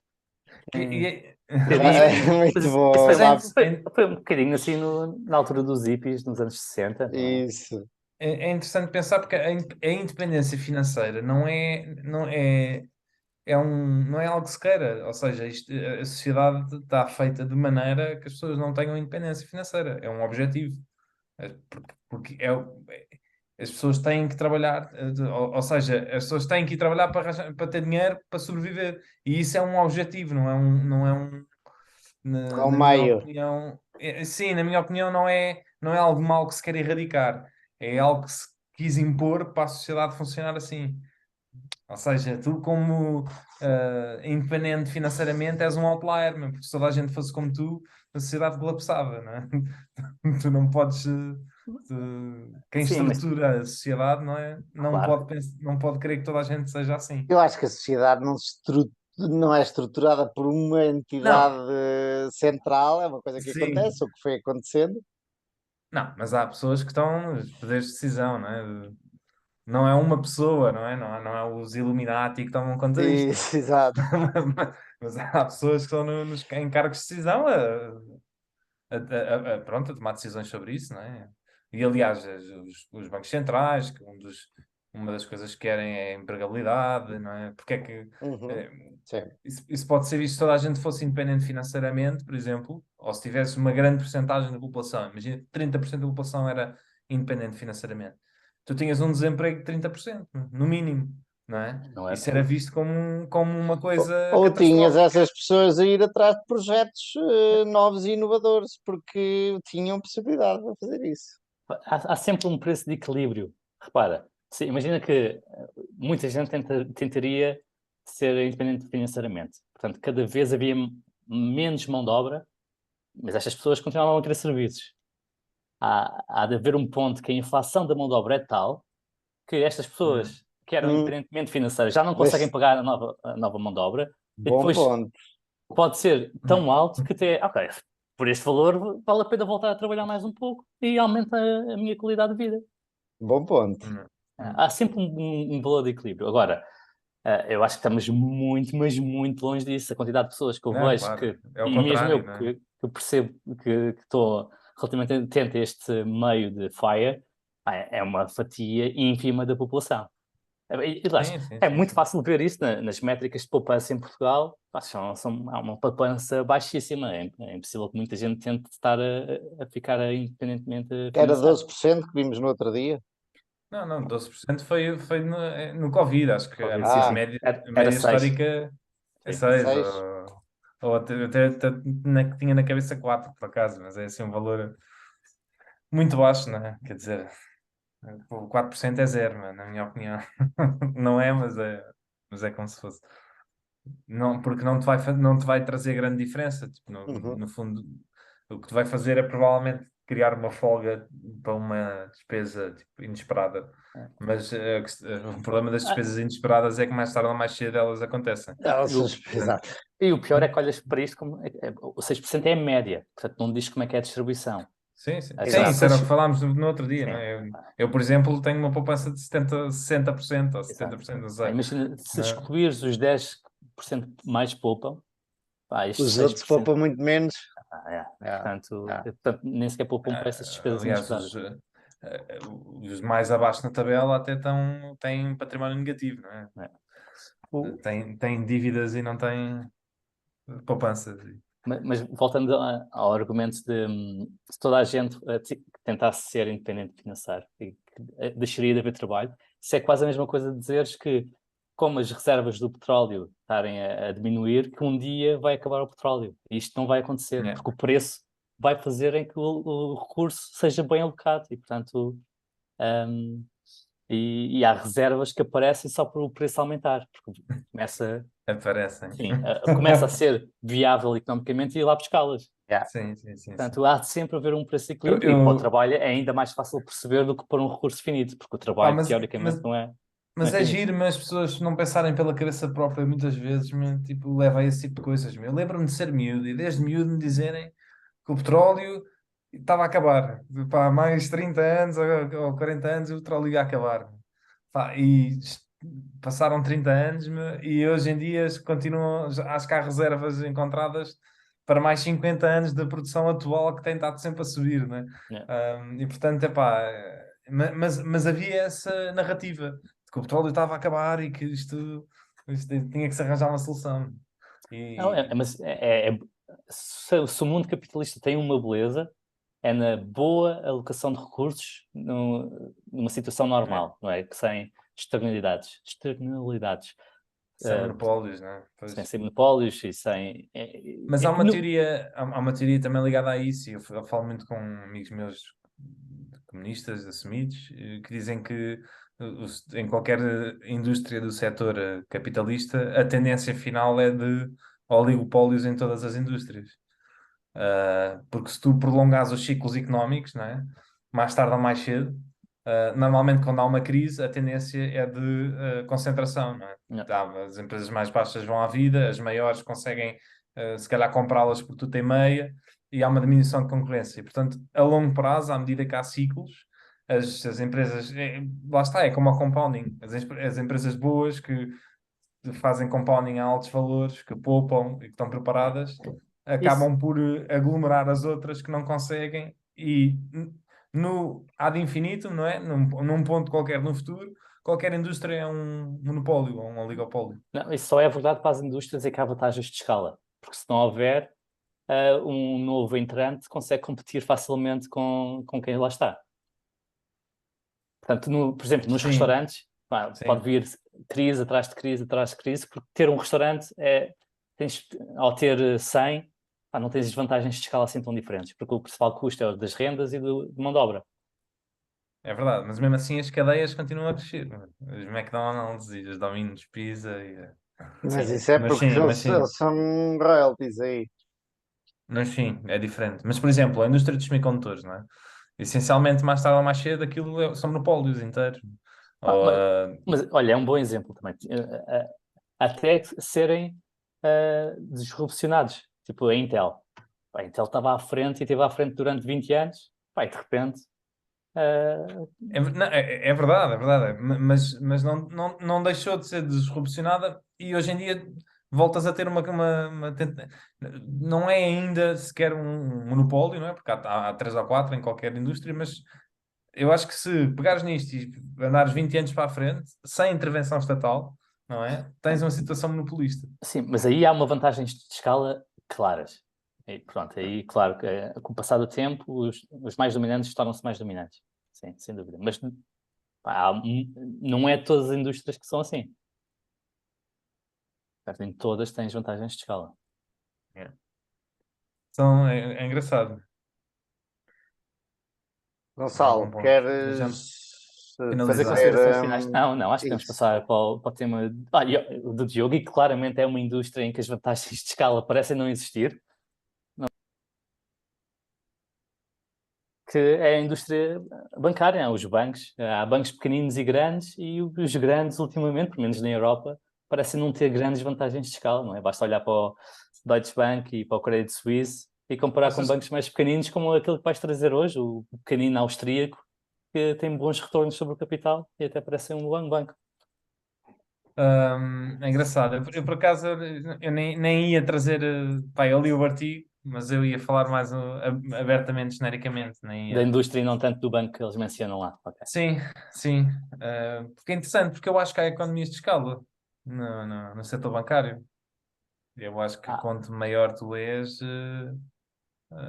epá, se há economias de escala, é capaz de haver até um determinado ponto. Obviamente, um banco regional é capaz de ter alguma dificuldade em competir com um banco nacional, mas claramente os maiores bancos europeus, se têm alguma vantagem, pá, não parecem demonstrá-la em termos de resultados. é uma questão interessante e eu acho que isso também tem muito a ver com aquilo que nós falámos no outro dia e já entrando no setor do porque é que eu acho que o setor bancário europeu está bastante atrativo. Tu falaste no outro dia a grande diferença desde a crise de 2008 na Europa e nos Estados Unidos, e porque é que desde então a banca americana tem tido retornos bastante, aliás, bastante acima da média. As maiores empresas bancárias, se nós formos a ver, a JP Morgans e Bank of America e etc., Yeah. têm tido retornos sobre o capital, Só o City é que não, do resto é tudo bons retornos. sim, acima de 15%. É. Acima de 15%. Portanto, muitas vezes até perguntam ao Warren o que é que ele vê nos bancos, porque ele sempre teve muito investido, ou está muito investido no setor bancário, que é uma indústria que a maior parte dos grandes investidores não investe, e o Warren sempre investiu, e ele disse, pá, que apesar de ser uma indústria muito odiada, não é? É uma indústria que o retorno, uma empresa vale o que uma empresa, o que uma empresa vale. Elas valem todas o mesmo, são todas avaliadas da mesma maneira, que é o retorno sobre o capital que elas te dão e o cash que elas te devolvem. E que se há alguma coisa que o setor bancário americano tem tido ao longo dos tempos, é um retorno sobre o capital bem acima da média, neste momento entre 15% a 20% desde a crise de 2008. E que ele não conhece muitas indústrias, pelo menos que ele conheça bem, não é? Que deem esses retornos de 15% a 20%. O que é estranho, sendo um setor que no fundo é uma commodity business, não é? O que é que distingue um banco de outro banco, não é? O setor em si, o capital é uma commodity, não há grande diferença. Porque é que tu escolhes quando vais fazer um crédito à habitação, não é? Porque é que fazes na Caixa, em Portugal, a Caixa é uma exceção por ser um banco estatal que ainda pode ter alguma proteção, uma segurança extra que te muda o mindset, mas porque é que tu vais fazer um crédito bancário no Eurobic, ou no Banco Inter, ou no Santander, não é? Só porque está às melhores condições. É o que dá as melhores condições, é uma commodity business, não é? E mesmo assim, não é? A banca americana consegue retornos sobre o capital elevados. É uma situação extremamente interessante. Na Europa, houve aquela questão que tu tinhas dito, que a Europa foi muito obrigada a exercer aumentos de capital sobre os bancos todos e a aumentar o capital existente na indústria. O E relatório, aumentar o capital regulatório, sim. Os requisitos relatório, regulatórios. e como em qualquer setor onde há muito inflow de capital, não é? Epá, obviamente que o mais certo é os retornos sobre o capital diminuírem, porque há mais capital a competir pelos mesmos retornos. E portanto, daí a Europa ter tido piores retornos no setor bancário, e muito maus na maior parte dos casos. Se nós formos a ver a maior parte dos bancos europeus, desde o Deutsche ao Credit Suisse, mesmo os mais sólidos, não é? Se calhar um HSBC ou um ING, daqueles que aparentemente são mais sólidos, mesmo assim, não tiveram retornos ou grandes retornos desde 2008. Se formos para outros casos como o BCP, então, basicamente todo o património dos acionistas desapareceu. E nos Estados Unidos não, lá está. Essas empresas têm dado esses grandes retornos. E uma das ideias e eu sou um bocado, sempre fui muito contra investir em bancos, também por uma questão, um bias local, não é? Porque apesar de eu não ter vivido esse aspecto, não é? A indústria, a Bolsa Portuguesa sempre foi muito ligada ao setor bancário. Os bancos portugueses sempre tiveram muitos problemas, não é? Tivemos muitas falências, e toda a gente que investiu ou quase toda a gente que investiu no setor bancário em Portugal viu o seu património todo investido desaparecer, não é? E mais, ainda hoje, até há pouco tempo, eu conhecia pessoas que ainda detinham ações, não sei se era do Novo Banco ou se era assim de uma coisa qualquer, de um banco desses qualquer, tipo um Banif desta vida, e que, o Banif não, porque foi comprado, mas que, como os processos estavam em tribunal e como ainda detinha as ações nos bancos, estavam a pagar custos de custódia ao fim de 10 anos sobre uma coisa que não valia nada e não conseguiam despachar aquilo e estavam a pagar custos de custódia sobre isso. Que O também Bani já foi não... comprado, o Bani foi comprado, mas as ações foram a zero. Ok. O que foi comprado foi em massa quase falida. Não chegou a ir à falência, porque o regulador interviu. Pelo Santander, se eu não me engano. Foi pelo Santander, Tota, em Portugal. Um, e, e essencialmente, portanto, há um bias muito presente sobre o setor bancário, e depois há aqui várias questões que também que sempre me levaram a também não querer investir, porque é uma indústria altamente alavancada e, portanto, o risco de qualquer empresa financeira é muito superior ao risco de outro tipo de empresas, não é? Porque facilmente o capital, não é? Quando uma empresa está alavancada 10 ou 20 ou 30 vezes, não é? Se uma empresa estiver alavancada 20 vezes, basta cometer um erro de 5%, não é? Que o capital próprio da empresa desaparece, não é? É muito reflexivo. Não é? Lá está. Exatamente. E isso funciona para os dois lados também, obviamente. E aliás, estas regulações que estrangularam um bocado o setor, o Buffett na altura até disse, mesmo nos Estados Unidos, que foi menos, a regulação acho que é menos intensa do que na Europa. Ele disse que essa regulação, que obviamente que devia ter sido feita, ele concordou com ela, mas tornou o negócio bancário um negócio menos atrativo permanentemente, não é? Portanto, é diferente poderes-te alavancar o que quiseres do que teres limites de alavancagem. Sim, e Porque mais do que isso é o facto de não deixar retirar capital. Portanto, toda a estrangulação que tu metes numa indústria e não deixar que saia capital dessa indústria, hum, torna que esse capital se mova para sítios onde seria melhor alocado. Portanto, normalmente o capital que lá fica, nomeadamente na tu, Europa. tu podes deixar, de alguma maneira, os bancos europeus recompram ações, não é? Por exemplo, Não, mas se tu, têm que pedir ao BCP, ao BCP, ao BCE, não é? Mas têm que manter certo, os rácios, não é? Mas pronto, mas é esse o ponto. Se tu aumentas muito os rácios, é a mesma coisa de não deixares a pagarem os dividendos que eles gostariam.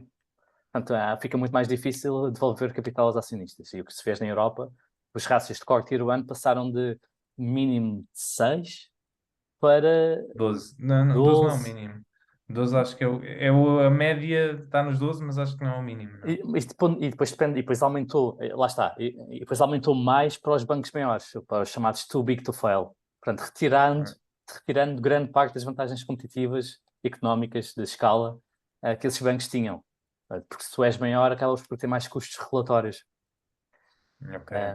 Portanto, isso, como estavas a dizer, estrangula, mas estrangula pelo capital não poder sair dos bancos. E, aliás, até no Covid, ainda se foi mais longe e disseram que os bancos não podiam sequer pagar dividendos, mesmo os sólidos, mesmo aqueles que podiam, que tiveram lucros e que teoricamente poderiam pagar esses dividendos. Mas depois, entretanto, foram autorizados, não é? Sim, Isso, sim. isso faz algum sentido em situações de emergência. Ou seja, eu acho que também agora há uma. Isso também voltamos então à situação atual. Há uma sobre. Excesso de zelo. Exatamente, excesso de zelo no setor bancário europeu. E isso leva a que, efetivamente, hoje em dia, a banca europeia tenha balanços, pá, de uma maneira geral, extremamente sólidos, que não têm nada a ver com o que tinha antigamente, estão muito menos alavancados por motivos regulatórios. Os créditos mal parados, na maior parte dos bancos, estão em mínimos históricos. A maior parte dos bancos tem uma percentagem muito pequena de non-performance loans, né, de crédito mal parado. É. Mas isso também tinham em 2007. Sim, Essa métrica sim. é bastante cíclica. Porque obviamente se entras numa recessão É, vai haver empresas que deixam de pagar é. ou pessoas, não é? E obviamente que isso sobe. Mas também tinhas esses valores em mínimos? É. Em 2007, sim, Ok. estava bastante baixo. Pronto, mas tens esses valores baixos, tens os balanços menos alavancados, tens uma situação de subida de taxas de juros que até certo ponto é vantajoso para a banca europeia. Eu digo até certo ponto porque isso também existe o revés da medalha. Por exemplo, no caso do Santander, no Brasil, por exemplo, eles estão protegidos com isso e aumentos de taxas de juros são prejudiciais e cortes na taxas de juros para eles são benéficos. Mas na Europa, os aumentos das taxas de juros são benéficos, para os Eles, bancos. eles são protegidos porque fizeram cobertura? Ou porque é que isso acontece no Brasil? É uma boa questão. Eu acho que eles devem ter alguma cobertura em relação a isso e tem a ver com o tipo da maneira que os créditos que eles fazem créditos a muito curto prazo por questões também das inflações serem muito mais altas. E portanto ao haver uma subida pá, agora Sim, pronto. também não sei ao certo, mas sei que eles dizem que no caso, por exemplo, do Brasil ou do Chile, etc., eles beneficiam com a queda das taxas de juros. No caso da Europa, nos Estados Unidos, etc., eles beneficiam com a subida. E isso também depende do tipo de negócio com que tu estás metido. Por exemplo, na Europa, a maior parte do negócio, se calhar dos grandes bancos, pode ser crédito bancário, não é? E o crédito bancário, ao subir as taxas de juros, sobem. Hipotecário, queres dizer? Imobiliário, sim, crédito Sim. imobiliário. Hipotecário e imobiliário. Portanto, faz subir as rendas. A maior parte dos países na Europa tem taxas variáveis, que é uma questão, por exemplo, nos Estados Unidos é quase tudo taxa fixa e, portanto, isso não tem grande impacto. E, portanto, estás num momento mas mesmo não havendo essa questão do imobiliário, o facto de teres taxas de juros mais altas permite-te haver uma maior margem entre o que tu cobras pelo dinheiro que os bancos têm, não é? Ou seja, por exemplo, no caso dos depósitos, o que é que tu dás ao cliente e o que é que tu o que é que tu cobras pelo crédito que tu cedes. Portanto, a margem entre o que tu pagas e o que tu cedes consegue ser superior se tiveres taxas de juros mais altas do que se elas estiverem perto de zero, não é? Portanto, tu consegues, e é algo que tem vindo a comprimir essa percentagem desde 2008 até agora. Portanto, esse. Isso é verdade e tem acontecido porque a Euribor foi para níveis negativos e ao mesmo tempo que vários países passaram leis a não permitir os bancos cobrarem por depósitos. Portanto, apesar da Euribor estar negativa, não houve ninguém em Portugal, a não ser empresas grandes, a pagarem por ter depósitos num banco. Não, o máximo que podia acontecer é não receberes nada, a zero, mas ninguém te cobrou por teres lá dinheiro. Portanto, enquanto quem... Mas agora estão a acusar pelas taxas de juros estarem a 2% e eles ainda não haver aumentos nos depósitos, não é? Sim. Portanto, também é um pau de dois bicos, mas sim, faz algum sentido, não é? Mas há sempre esse revés. E neste momento, lá está, neste momento tens uma situação de subida de taxas de juros em que eles claramente têm um aumento Para já, as métricas, os bancos europeus estão todos com valorizações baixíssimas. A maior parte dos bancos que eu olhei está tudo com PERs ali de 4, 5. Se calhar no caso do Banco Inter não é verdade, eu não tenho a certeza, mas, Não, está um bocadinho mais alta. mas a maior parte deles está ali com PERs de 5, 6, já por aí, abaixo de 10, bastante abaixo de 10. Numa situação em que é possível que haja uma subida grande de lucros, não é? Porque eles estão efetivamente o, o aumento das taxas de juros vai aumentar a faturação. Se eles conseguirem conter os custos, não é? Com esse aumento de faturação, pode haver ali uma subida grande de lucros. E, portanto, se eles já estão altamente deprimidos, os múltiplos, numa situação de subida de lucros, não é? Nos próximos 2, 3 anos daqui para a frente, pá, é uma boa situação para haver um ponto de viragem. E isto numa altura em que, lá está, a Banca Europeia está muito mais sólida em termos de balanço e consegue provisionar muito mais no caso de uma recessão e está muito mais segura caso aos impactos que possam advir aí de uma crise. Portanto, eu acho que, e apesar de ser bastante receptivo a investir em empresas bancárias, acho que é uma boa oportunidade de andar a estudar aí Banca Europeia e ver aí oportunidades de negócio. Nunca era capaz de pôr muito dinheiro nesse setor, mas se calhar poderia haver alguma coisa. Tu és muito pouco receptivo, o Manuel também é muito pouco interessado, pelo menos parece. E, curiosamente, um amigo Não, meu... eu sou interessado, se eu não sou conhecedor e estou a ouvir-vos para aprender alguma coisa.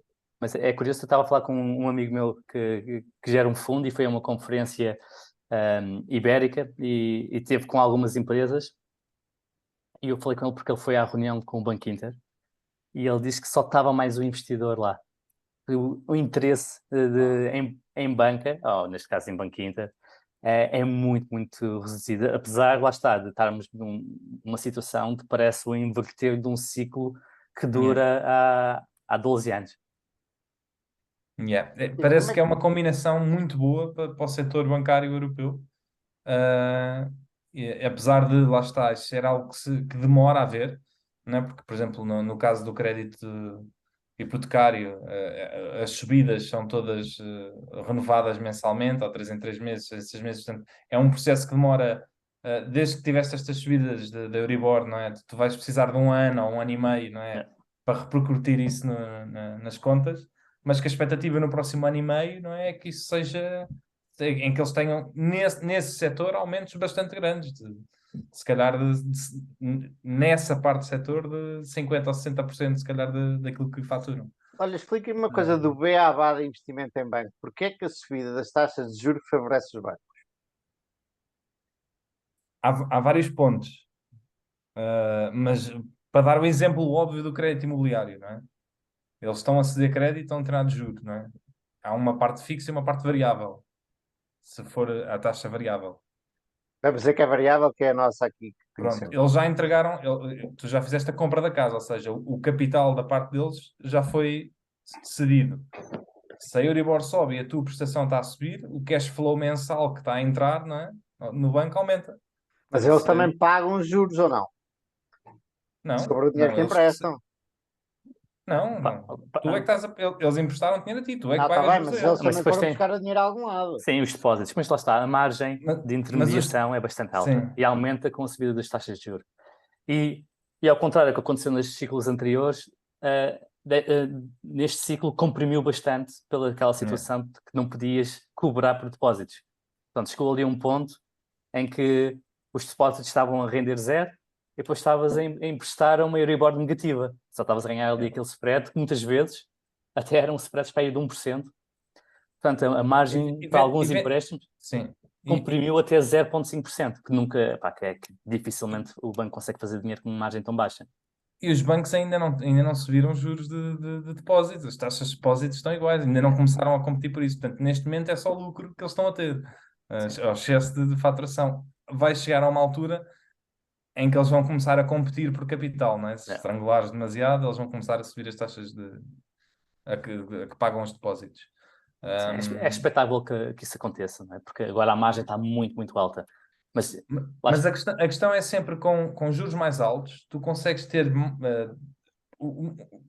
no fundo, margens maiores entre aquilo que tens que cobrar e aquilo que tu recebes, não é? Porque se tiveres, lá está, neste caso até era o ponto extremo, que era, estava a negativo, tu nem podias cobrar nada, não é? Portanto, tu perdias ainda com isso, não é? E eras obrigado logo ali a estar a perder dinheiro com receber capital. Eles nem queriam que houvesse capital. Mas numa situação normal se tiveres, imagina, taxas de juros a 10%, não é?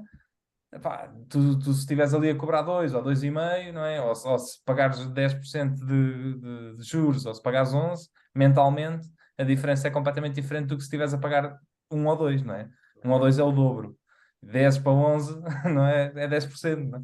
Portanto, eles têm mais margem para poder aumentar essa diferença entre o que têm que pagar e o que têm que receber. Portanto, geralmente é bom sinal as taxas de juros altas para os bancos.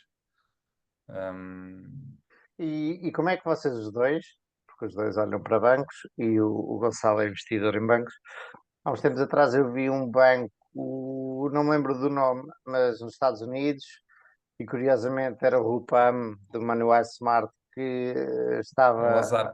o Azar, exatamente, e ele gostava muito do banco. E eu lembro de ver depois o Capi a dizer pá, o que é que o Ozark, que era um banco pequenino, já não sei de onde, se era da Midwest ou assim, o que é que o Ozark está a fazer é emprestar a construtores aqui na Flórida e, pelas palavras do Capi, eu não me lembro exatamente das palavras certas, mas havia ali algum, ele cheirava ali algum problema.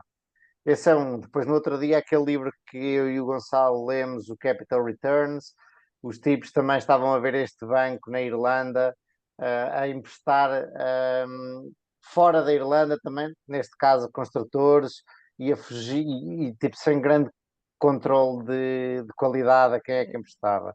Tipo, Isso antes da como crise é, financeira. yeah, exato. Anglo-Irish. Como é que um gajo se protege de... As coisas são sempre tão cinzentas e é tão difícil de entender como é que se protege contra coisas dessas ou de coisas dessas. Como é que sabemos ao certo para onde é a quem é que o banco está a emprestar dinheiro, qual é o risco, tudo isso. O Buffett tem uma frase gira sobre isso, sobre os investimentos em bancos, e ele diz que por causa da alavancagem, e que é mais ou menos, só que na altura que ele fez esta cotação, a citação, era de 20 para 1, magnifica tanto as fraquezas como as forças de um banco. Ele não tem interesse em comprar um banco mal gerido a um preço baixo, mas sim só tem interesse em comprar bancos bem geridos a preços que considera justos. Pronto, esse é o ponto número 1. E, no meu ponto de vista, eu tenho um investimento num banco que é o Banco Inter, e foi o único banco que, durante o último boom imobiliário em Espanha, que não emprestou a construtores nem a promotores. Aí eu imagino o quão difícil deve ter sido resistir a esta tentação, porque parecia dinheiro fácil e era a forma mais fácil de crescer volumes, e era para isso que o mercado olhava, e o mercado penalizava o Banco Inter por não crescer tanto como os seus concorrentes. Eu acho que isto aconteceu por ter uma estrutura algo familiar, não é? Temos uma família que controla 1/3 do banco. O Banco Inter vem de ligações com o Santander, não é? Originalmente, ou não? Eu tenho assim... Sim, aliás, é da família a família dos Botín. O Emílio Botín fundou o Santander e fez crescer o Santander enormemente e diluiu-se bastante. Portanto, a família, apesar de controlar o banco, tem por aí 2% do banco só. Então, como é que controla o banco? É muito curioso, é surreal. Não há muitos exemplos assim, mas eles de facto controlam a administração. Ainda a filha do Emílio Botín é CEO e chairman do banco. Portanto, é muito curioso. Eles conseguem ainda controlar o banco.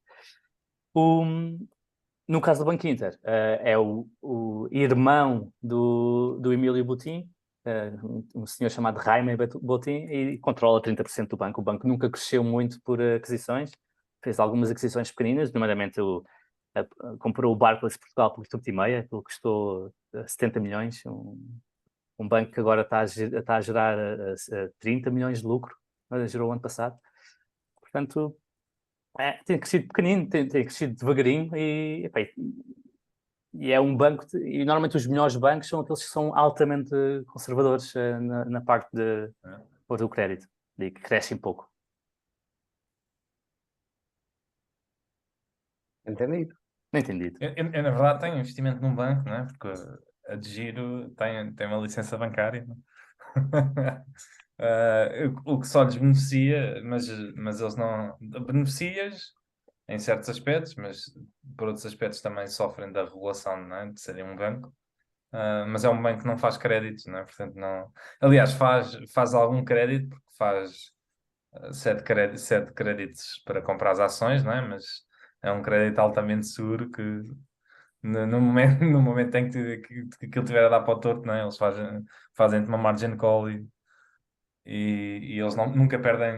Eu acho que não é possível para eles perderem dinheiro assim. É possível.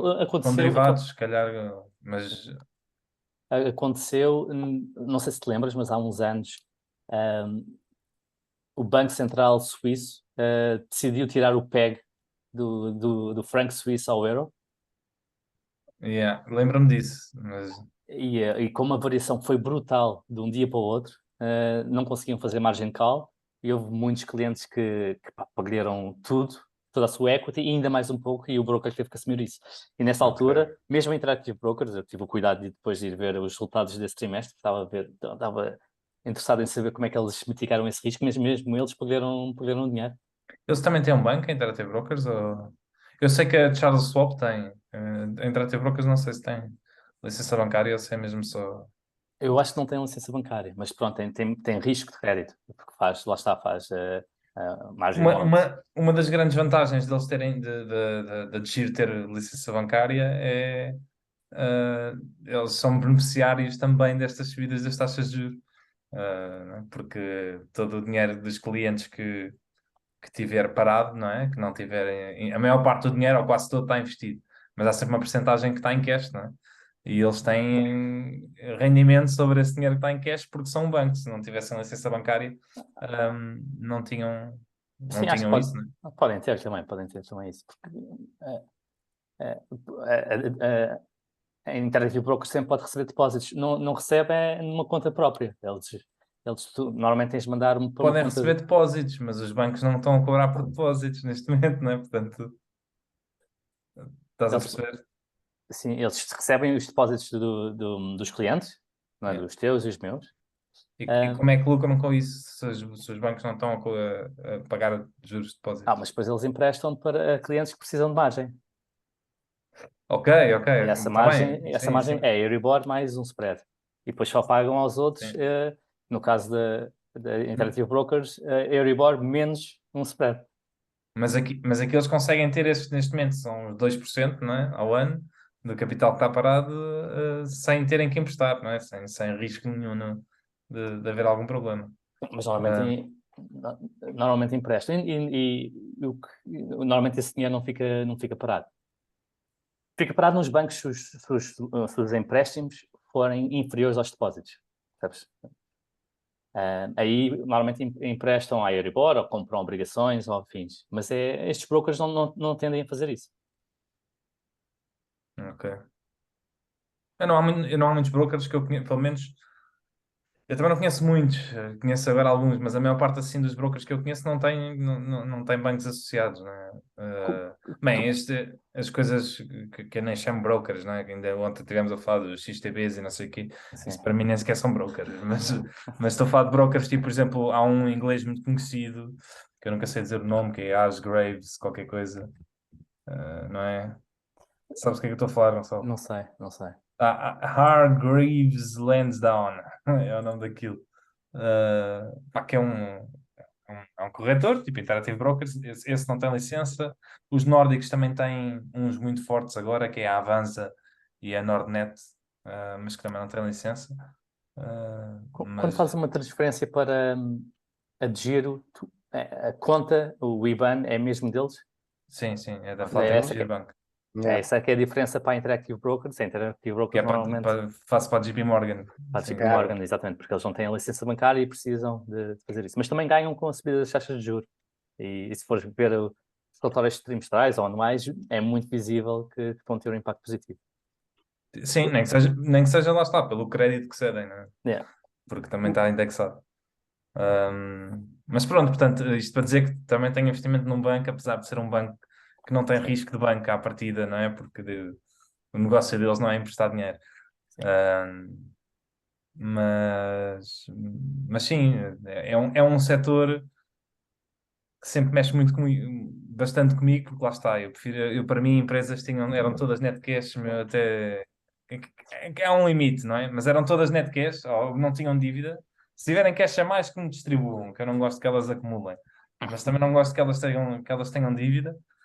Sou super conservador nisso.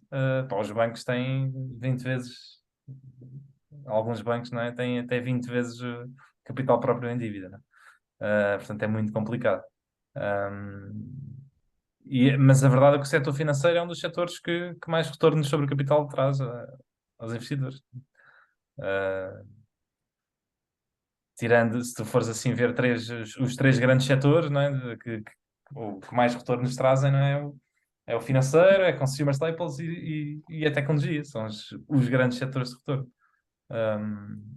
historicamente, ao longo do tempo. Mas pronto, isto para fazer um pitch pá, acho que os bancos estão num ponto de inversão.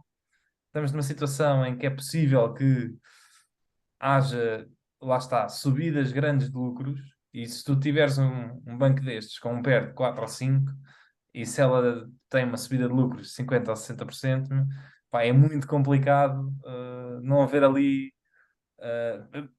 primeiro um ajuste, não é, na ação, mas depois eventualmente poder haver um mind shift de que esta nova geração de pessoas que já não foi afetada pela crise bancária e de ter perdido o dinheiro todo, poder valorizar os bancos um bocadinho melhor, não é? Do que aquilo que eles estão a valorizar agora, porque eu acho que efetivamente os bancos estão mais protegidos hoje do que estavam na altura, têm mais regulamentação, são piores negócios por isso, porque têm os retornos sobre o capital baixaram, mas também há muito menos risco de. Tudo tem um preço, não é? Exatamente. Há Há, muito menos risco de evaporar o teu há, capital. há só uma ressalva que ele também menciona no artigo, que prende-se com o facto dos bancos serem um ótimo bode expiatório para os governos.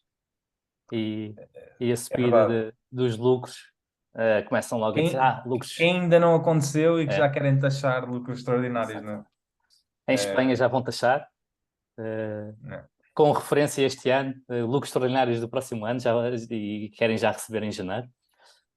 Portanto, na Áustria também se está a falar, há vários países a falar, na Polónia também implementaram algo parecido. Em Portugal não se está a ouvir muito, fala-se mais sobre os lucros excessivos de energéticas. Mas pronto, é um bote expiatório muito fácil porque ninguém gosta de bancos e depois há sempre aquele argumento que a indústria já precisou muito dinheiro do Estado e agora é a altura da indústria inteira pagar. Um, A questão é que não foram os acionistas que receberam o dinheiro do Estado, exato, são os acionistas que vão pagar. Certo? exatamente. É um ótimo ponto. Não são, é a indústria, mas não são os mesmos intervenientes.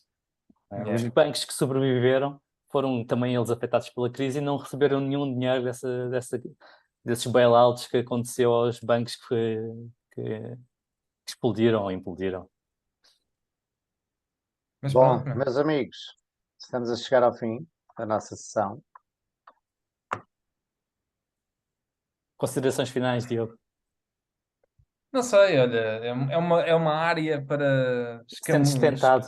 escamufar, não é escamufar, não é uma palavra que exista, mas para andar Não, ali não, é muito boa. Acabaste de inventar uma palavra. é uma, Escamufar. é uma área para ir ver, meu. Na altura, no pleno Covid, com o petróleo negativo, meu, andei ali a estudar as indústrias do petróleo e não fiz nada porque achei, não percebo patavina disto. Uhum. Eu sei lá o que é que estes gajos, estas métricas que eles metem para aqui, custos por barril, porque não sei o quê, pá, densidades de não sei o quê, pá, não percebi nada daquilo. A verdade é que ainda hoje não percebo. Quer dizer, o negócio em si, percebo, é simples, não é? Eles extraem petróleo e vendem petróleo. Não há muita coisa a saber. Agora, a maneira como eles apresentavam as contas, pá, aquilo era tudo muito confuso. E acabei por não investir nada. Se calhar devia era ter comprado um ETF ou uma coisa qualquer, tipo assim, geral. Yeah. Devia ter. A verdade é que pá, há muitas delas que são 10 baggers nos últimos 2 anos. Aquilo estava avaliado à beira da morte. Meu. E eu tinha o mindset certo, que era, pá, eu sempre defendi que pá, esta história das alterações climáticas, não sou negacionista, é um facto, mas eu sempre defendi que a nossa sociedade não vai deixar, e se quiserem ler o Václav Smil sobre isso, né, nós não vamos deixar o petróleo nem o gás natural, nem talvez o carvão tão cedo. O carvão eventualmente vai sair primeiro, mas daqui a 30 anos nós vamos continuar a usar petróleo e gás natural com fartura. E eu estou bastante convicto disso. E portanto, eu tinha o mindset certo. E numa indústria, lá está, deprimida, que ninguém quer investir, que é mal vista, não é? E que os próprios intervenientes não querem furar mais, não é? Não querem extrair mais petróleo, não é? Porque ninguém quer saber deles, é difícil fazer crédito, pedir empréstimos. Pá, está ali uma panóplia de condições para a indústria prosperar. E eu, na altura, não fiz nada porque disse assim: não percebo disto. E, portanto, eu devia ter comprado um ETF, né? E agora tinha feito bastante dinheiro com aquilo. E agora estou assim um bocado com os bancos. Eu acho que a banca europeia está ali num ponto de viragem. Eu não sei muito bem o que fazer. Não sei, se calhar o que eu vou fazer é exatamente isso: é comprar um ETFzinho que encontre, que junta ali 10 bancos europeus. onde não entra o crédito suíço, já agora. Curiosamente, na banca é um bocadinho mais fácil perceber quais são os melhores bancos, ou pelo menos aqueles que são geridos de uma forma Sim. mais conservadora e que têm melhores retornos sobre o capital, mas eu não estou seguro que são esses que vão ter os melhores retornos. No longo prazo, sim, mas a curto prazo, por exemplo, olhando para a Espanha, que é um mercado que eu conheço mais ou menos bem, não estou seguro que, por exemplo, o Sabadell está altamente alavancado, tenha piores retornos nos próximos anos do que o Banco Inter. Porque está extremamente barato. Está extremamente barato e é muito mais sensível ao aumento das taxas de juros do que o Banco Inter. Lá está, por ter essa alavancagem associada e por não ser tão conservador. Portanto, Mas é isso, é pegar num ETF com 4 ou 5. Em Espanha também hoje em dia não tens muitos, não é? Tens CaixaBank, BBVA, Santander, Banco Inter e Sabadell. Eu só conheço esses 5, olha. Metes os 5 Sabadell no site, e Unicaja. pronto. E pronto, meu. E tens um ETFzito e acho que se fizesse um ETF europeu de banca nos próximos 2, 3 anos, meu, aquilo dá-te alguma coisa. Nada disto é investment advice, é aconselhamento Não, financeiro. Nós não temos o nosso disclaimer, mas nada disto é recomendação financeira. Nenhum de nós se está perderes dinheiro, qualificado se para perderes tal. dinheiro é culpa tua, meu. Exato. Não é culpa de ninguém. Exato. Perderes E é dinheiro. sempre bom relembrar aquelas nossas previsões que fizemos há quase um ano, para o ano 2022, pá, que acho que, pelo menos eu e o Diogo, falhámos ao lado completamente. Eu não me lembro qual foi a do Manuel. Pode ser o último episódio deste ano. Sim, Yeah. vamos rever. A inflação falhei ao lado.